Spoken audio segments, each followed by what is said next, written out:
Okay, so this is for Mechanics 12. This is going to be on the electrical system. So we are going to be doing a tune-up to the electrical system. We will be changing the spark plugs, the spark plug wires, the distributor cap, and the rotor underneath, and the points and condenser in the distributor. We will also be changing the coil and also cleaning up the wiring so it's not so like patched together. We'll be using the right color wires and stuff.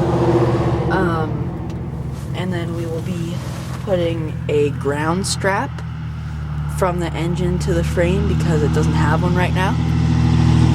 And we will also be making this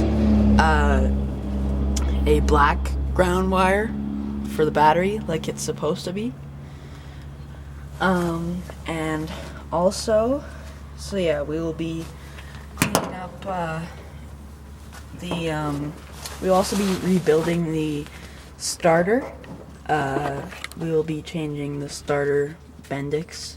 That's the like how it engages and how it starts, because it's like sort of sticking right now. And we will also be changing the ignition to a new ignition with a key because we don't have a key for it right now.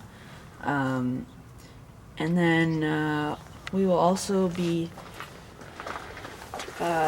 checking the wiring and changing the wiring in here, cleaning it up, and some of this wiring is for the headlights and the turn signals and stuff, and we need to get that hooked up. Also, we'll be rewiring the generator. It's a 12-volt generator, and we will be changing that.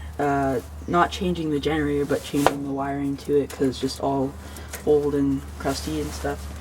And yeah, just overall checking it out, and probably check under the dash to see what the fuse block is like, and check the fuses in there and make sure everything's wired right. There's a few open wires in there. We'll have to check and see what they are for, and see if we'll remove those or hook them up to what they need to be hooked up to. And also we will be probably getting a side post mount battery for the ground and the positive for this tray, because someone had a top post on here and it actually made contact with the hood at some point and sparked, and we don't want that to happen, so we'll just put a side post battery on it. It'll be a lot safer, and no chance of shorting out or anything like that. And yeah, so that's what we'll be doing for the next little while here. We'll be changing out all this stuff, doing a tune-up. It'll probably run better also with the new plugs and wires and distributor cap and all that stuff. And yeah, so that's what we'll be doing here, and that's for my Mechanics 12 electrical system.